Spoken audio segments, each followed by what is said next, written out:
and welcome to episode 49 of the Codependent Knitters. This is my friend Dawn. Are you that way? You're that way to me. That's my friend Lisa. And together we're the Codependent Knitters. We started our podcast in Sarnia. However, I've recently moved to the Muskoka area, so we're a little bit farther apart, which is why we're Zooming. We have a very special episode, and I'll let Dawn tell you about that. Okay, Lisa. We are interviewing Vicki of Songbird Fibers. So we're going to get into that interview shortly. And then I'm going to tell you to stick around after the interview because we're going to show off a few of Vicki's colorways and tell you about a giveaway as well as a make-along that we're going to be having. So so stick around after the interview and we'll share all those juicy details with you. All right, here we go. So hi, everyone. We are really thrilled today to have a special guest with us. This is Vicki from Songbird Fibers.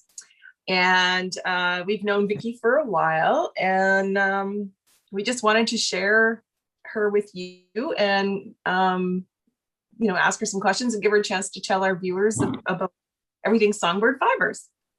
So we'll do this as interview format, Vicki, and sure. You can tell about anything that you want to share. Okay. So first off, you're a knitter, and we want to know how and when did you learn to knit? I learned to knit as a young kid. I think my mom knit, my grandmother knit, my aunts knit, but nobody ever really taught me at the age I wanted to learn. And I remember the first project I wanted to make was a sweater, and my mom was like, "You can't start with a sweater."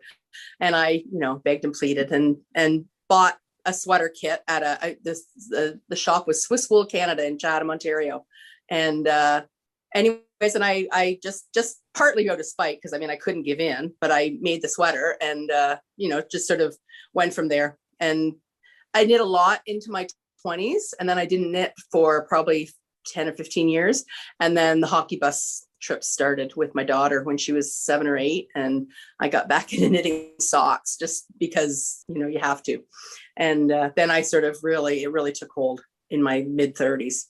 Okay. So yeah. Do you do any other crafts like a lot of us do?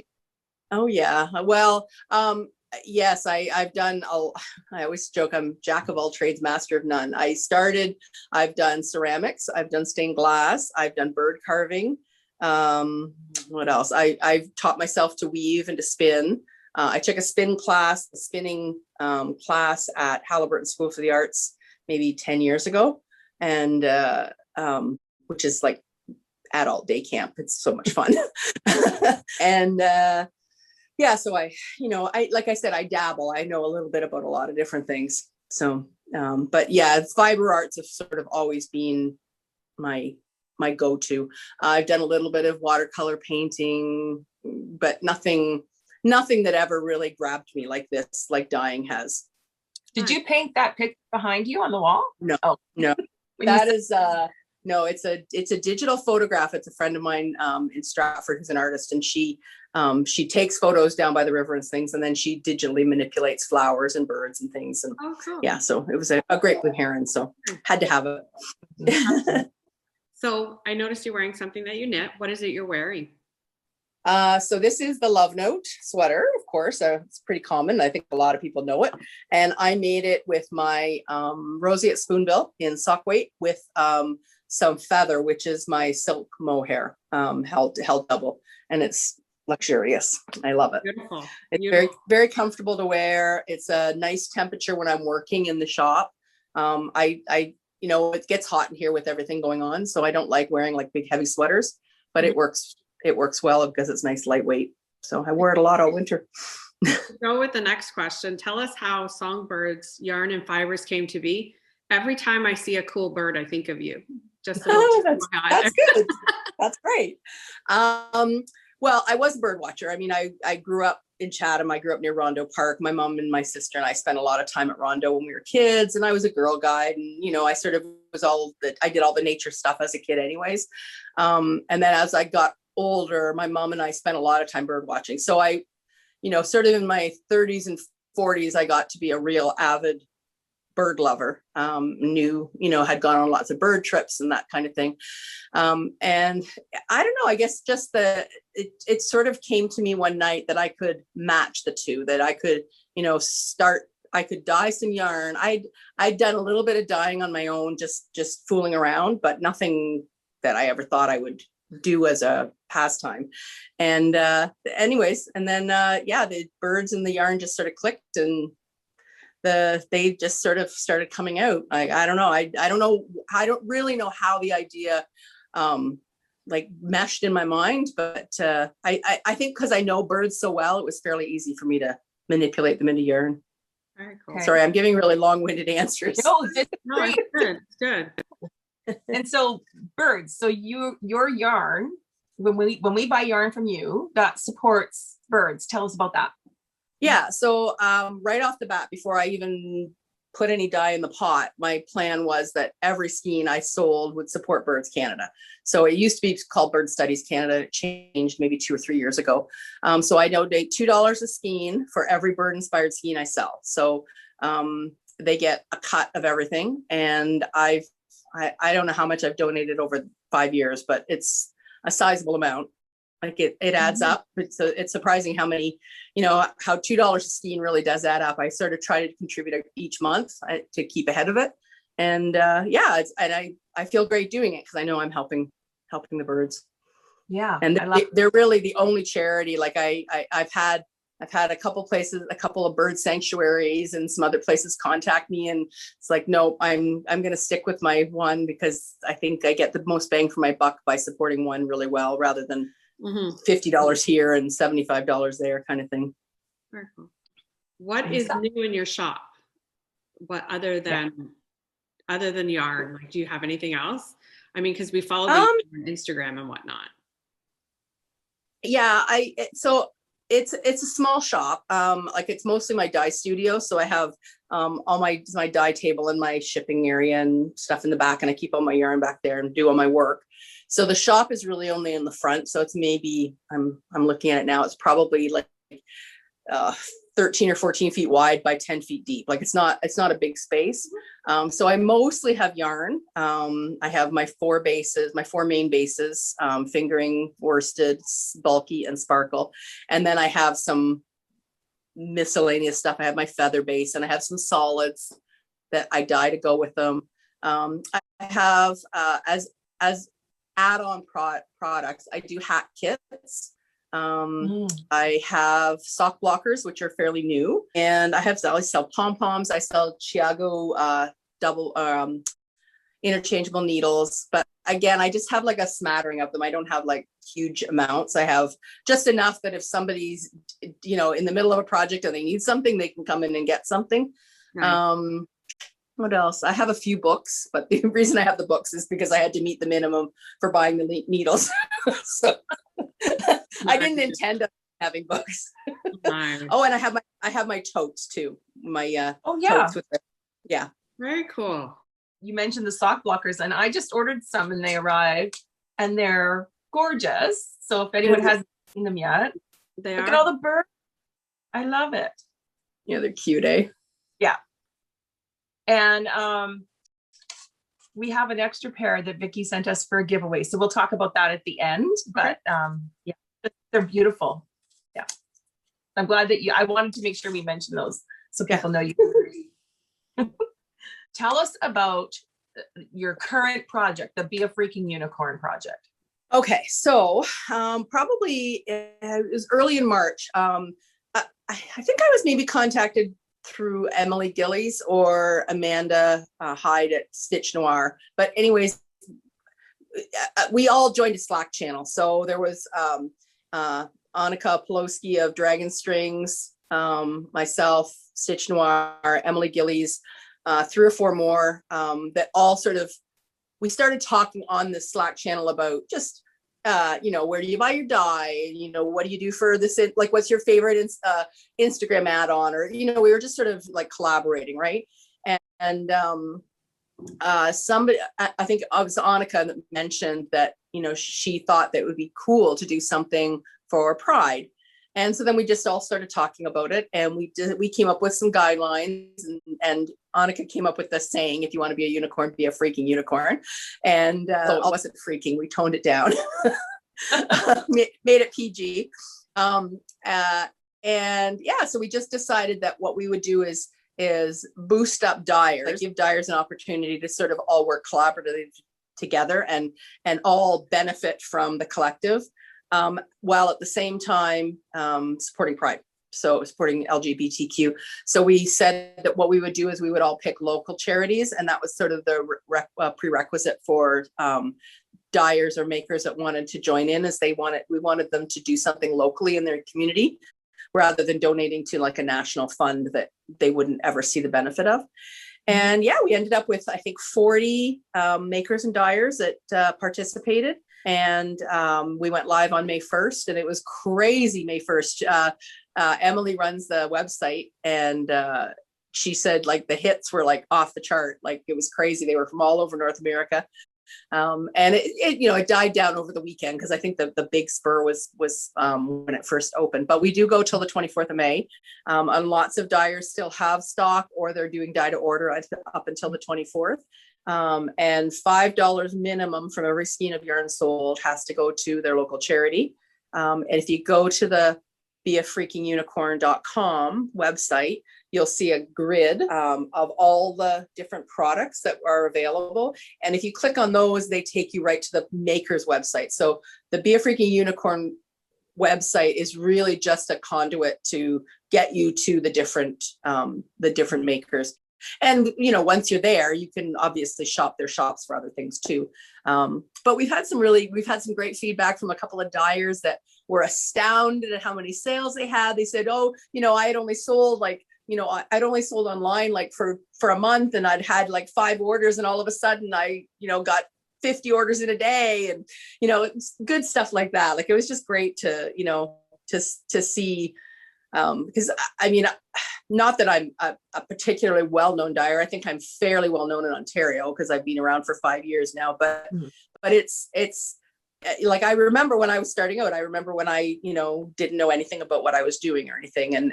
So it's just really nice to know that you're maybe helping a few dyers sort of make a name for themselves as well. And you're also raising money for a really worthy cause. So yeah, it shows you.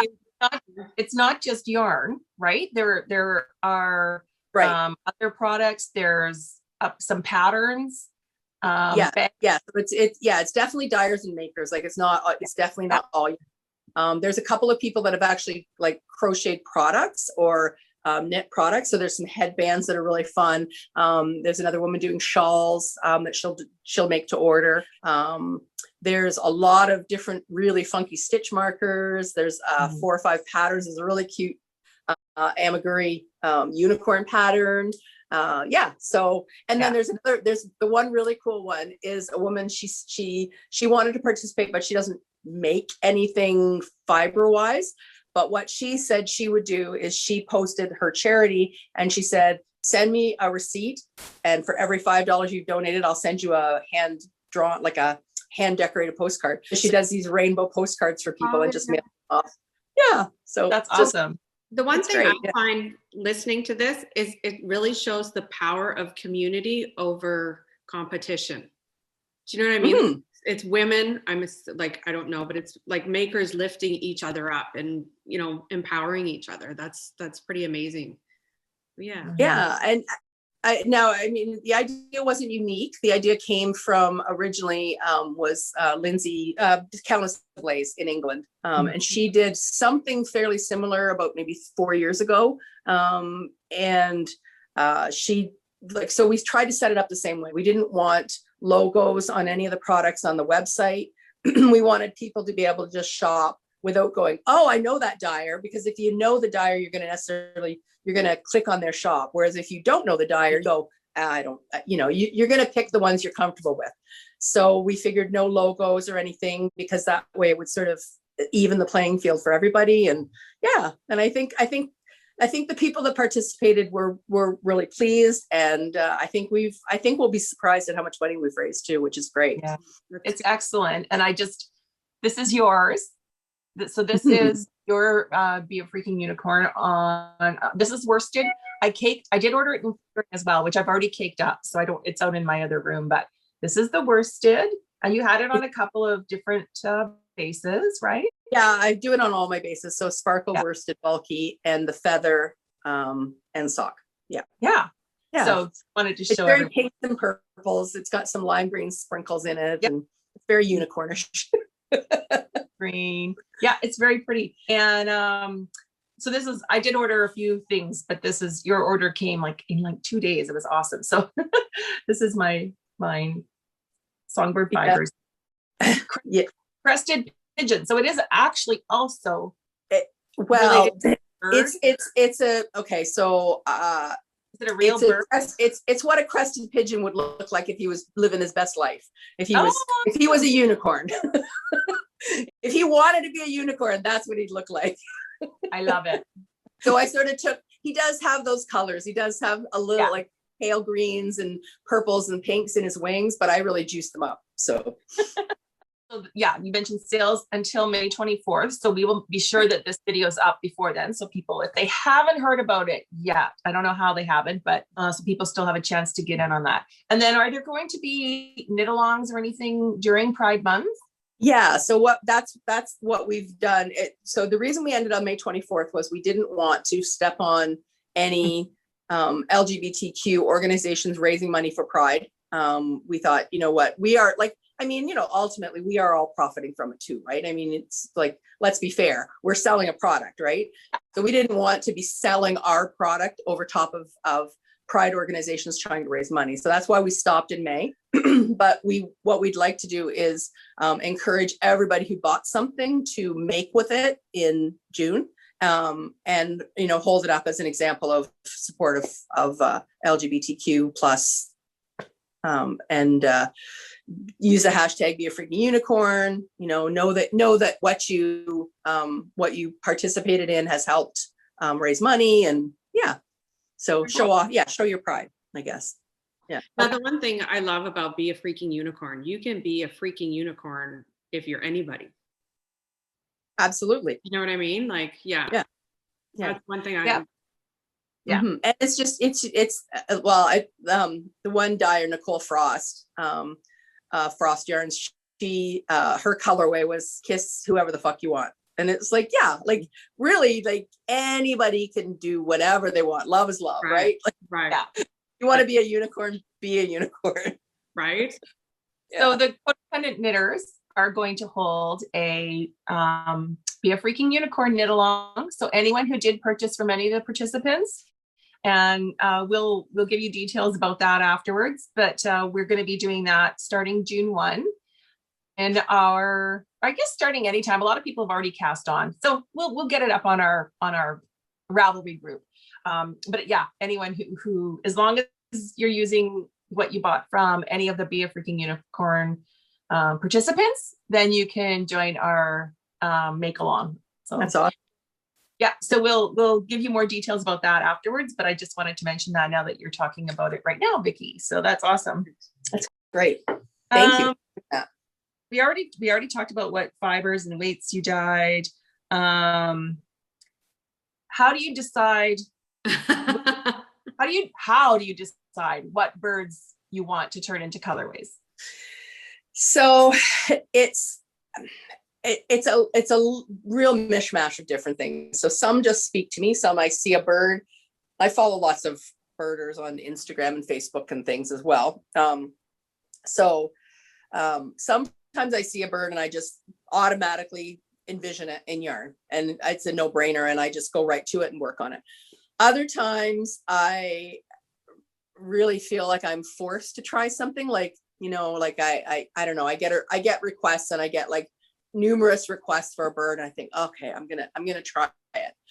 And sometimes it works and sometimes it doesn't. So I've got a few colorways that have morphed from failures from previous colorways. So but yeah, it's all good. I mean, it's just working with color, right? And trying to get, like, what I try to do mostly is try to get the colors right that match the bird. And so, like, some of my colorways have changed over the years as I've gotten to be a better dyer. I've matched the colors better, or, you know, I've changed them a little bit. But yeah, I don't really have a formula. It's not like I have a spreadsheet of a whole bunch of different birds and what I'm going to do. It's kind of pretty organic, and I do sort of fly by the seat of my pants. It's like, oh, look at that. I can dye this bird. So, but then I always, my tags always have a picture of the bird, and I always give a little fun fact about the bird on the label as well. And I do that partly because it's fun and it's attractive to see the bird. I think it's good marketing, but I also think it's a little bit educational. And I think that's, my teacher background, right? I want to spread a little bit of bird love if I can. That's awesome. So do you have any favorite colorways or colors that you like the most?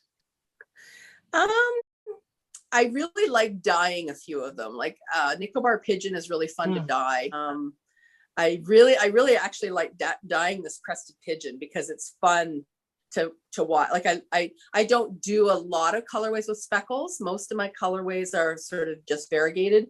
And I'm adding a few more speckles as I progress, but I don't do a lot of speckles. So the crested pigeon was fun because so I sort of start with one color and I speckle it, and then I dip it into another color, and the colors change as you dip it. And so it's fun. It's nice. It's neat watching how the dyes affect each other as well. That's why I like Nicobar Pigeon, because it's got 4 or 5 layers of dyeing on it. Same with I have a new one, fairly new, called LBJ, which stands for Little Brown Job, and it's reds and yellows and browns, but they're all over dyed over top of each other. So I think it's 6 passes through the dye pots before it's done.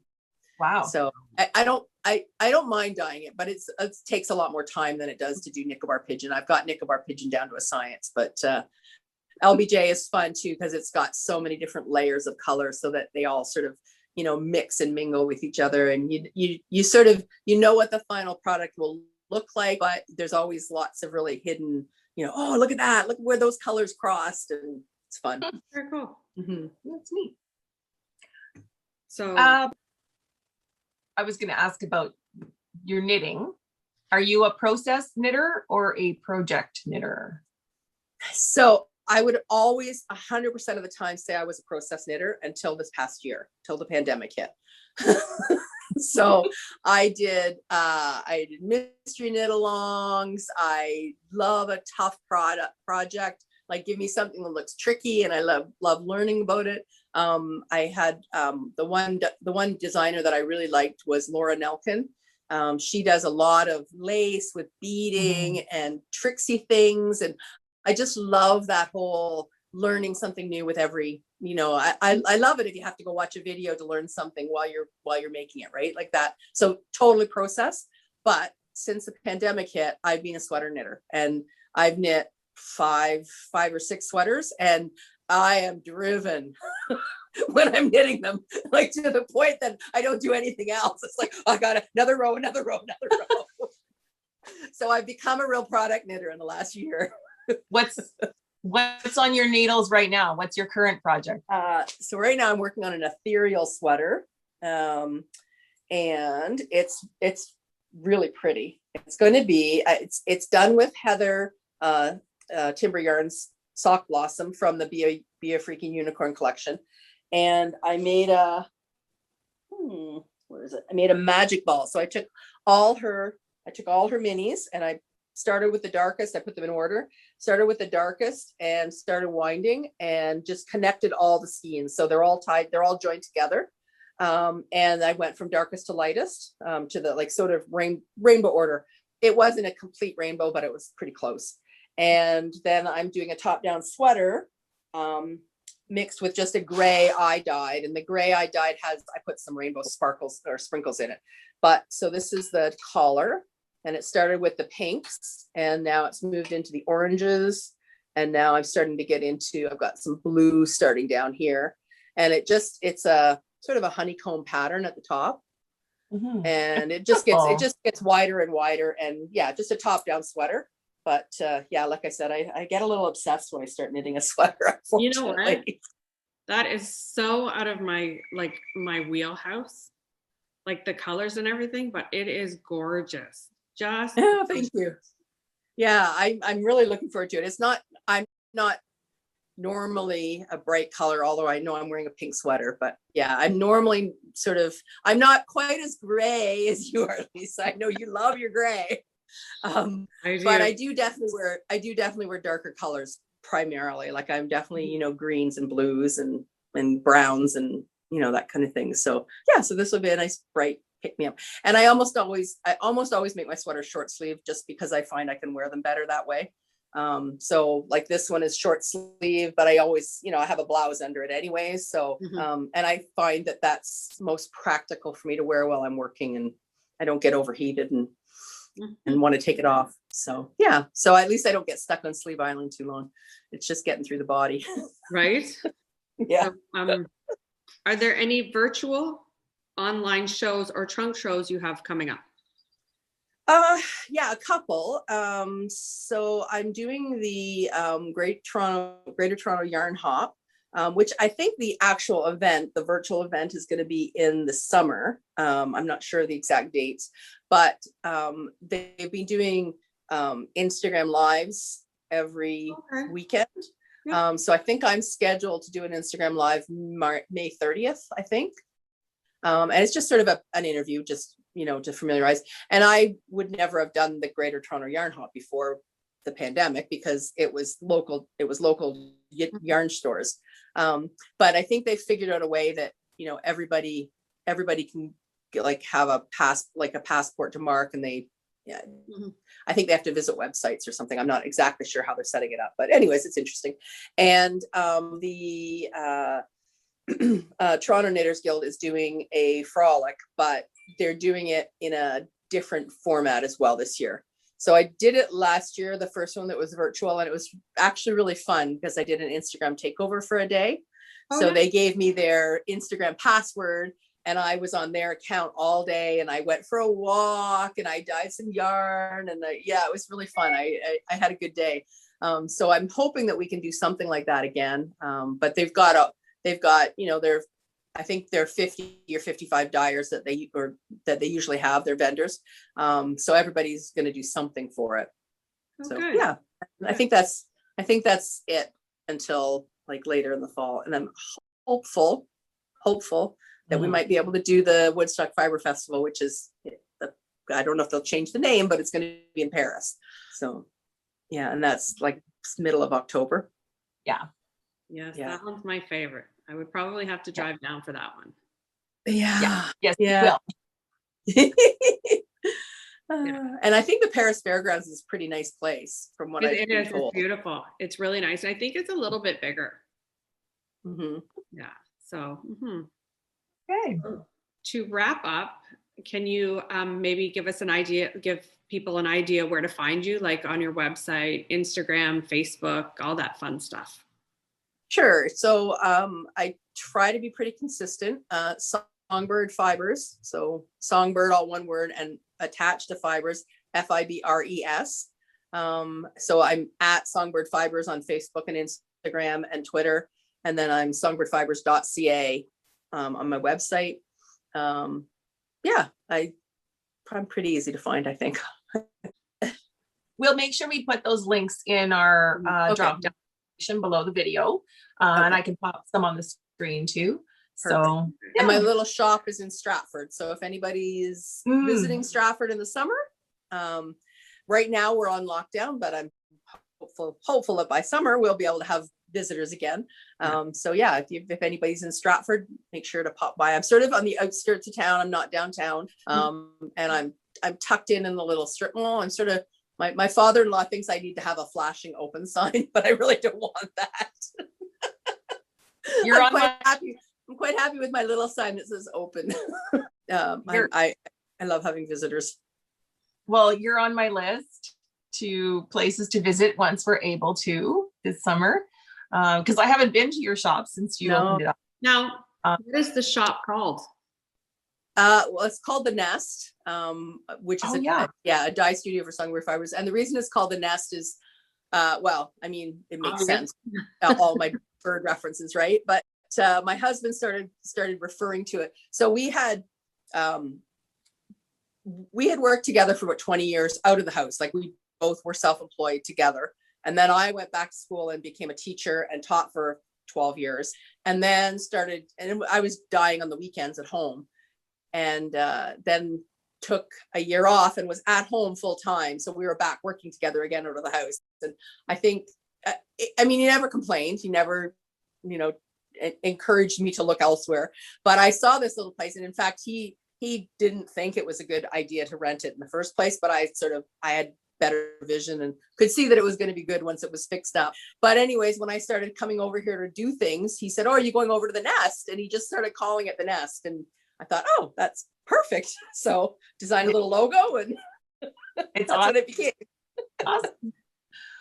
Yeah. Okay, well, thank you so much, Vicki, for joining us and for supporting our podcast with the donations you've given us for giveaways. We really appreciate that. We love being able to share with our viewers. So we're going to do a special giveaway actually today.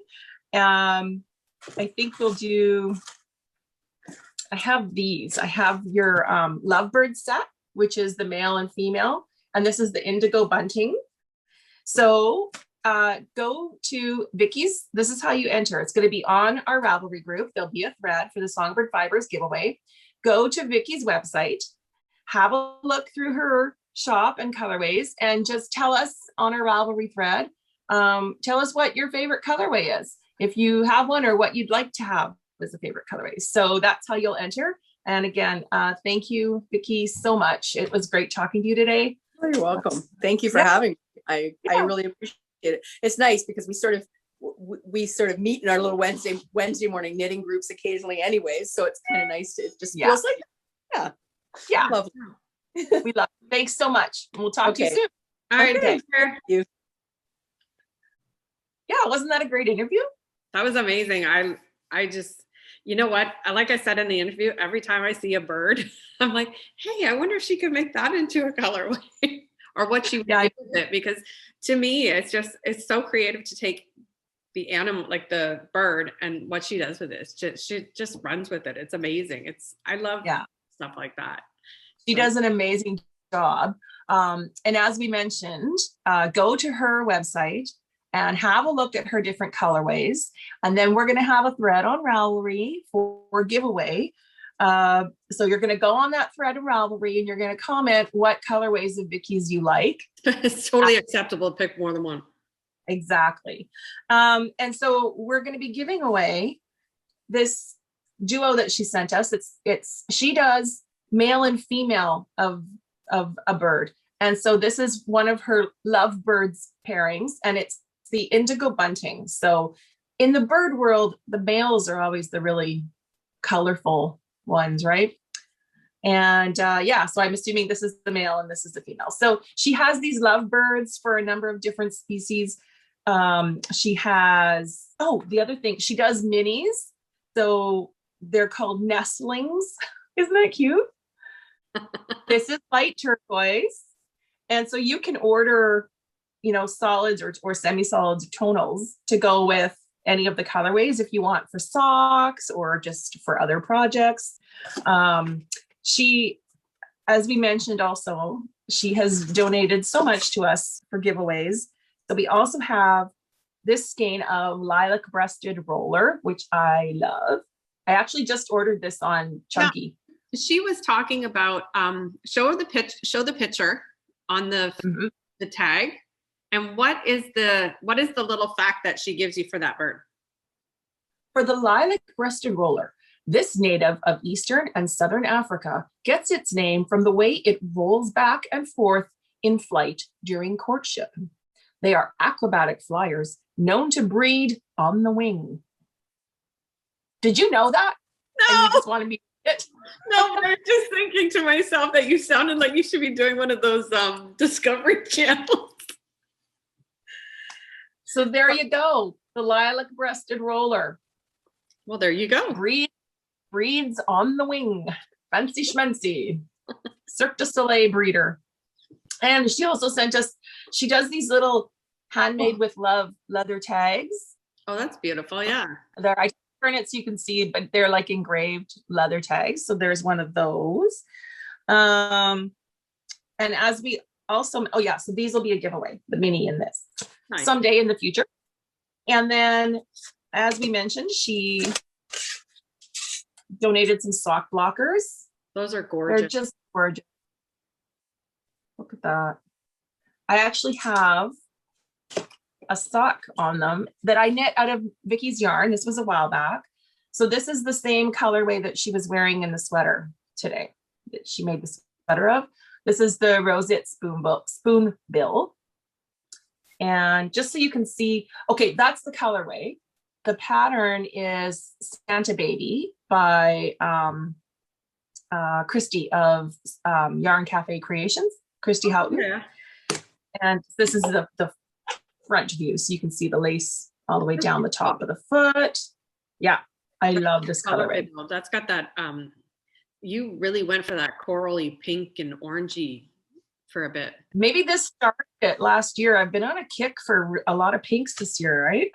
I don't have anything done in her colorways just because a lot of them, I mean, they're not gray, but I fell in love with that one I ended up buying. Like just, and they're all so gorgeous. So yeah. You have yarn coming. I do have yarn coming because everyone would be surprised to know that I did buy bright colors for this Be a Freaking Unicorn. Mm-hmm. Mm-hmm. Well, I'm surprised you haven't ordered this one. This is in my stash. This is Canada J. How come I didn't see that one? It's in there. Isn't it gorgeous? I have to go. I've had this since last year. Canada J. This one. I love this Snowy Owl. I love that one. Yeah. The speckly. Yeah. And there's just the tiniest little bits of yellow for his eyes. Just barely any. It's so pretty. And Vicki mentioned that she loves dyeing Nicobar pigeon.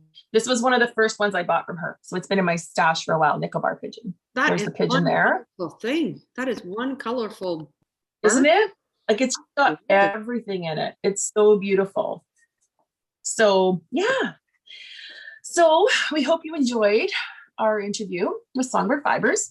We hope you'll join the giveaway and the make along. Mm-hmm. So the Be a Freaking Unicorn make along, as we mentioned, that will be any yarn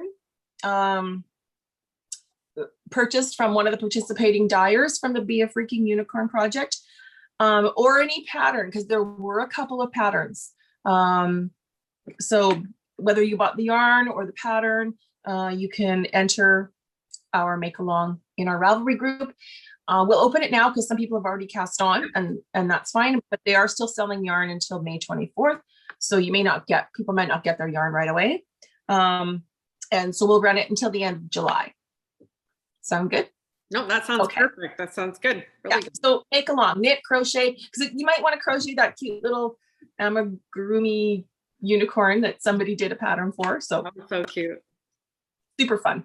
So if you haven't checked that out yet, the Be a Freaking Unicorn, they have an Instagram account. They also have a website, and I'll put links to those in our notes down below. And it's just, it's just in support of LGBTQ. And I love that it was a collective, but it was open to anyone who wanted to participate. So they gave people the chance to plan whether it was dyeing, to come up with their colorway and provide pictures, and then they launched it together. Yeah, no, fantastic. It is such a great idea. I hope they do it again next year. I don't know if they will. I bet they will. Yeah. Okay. So thanks for watching, and we'll see you soon. Happy knitting. Take care. Stay safe.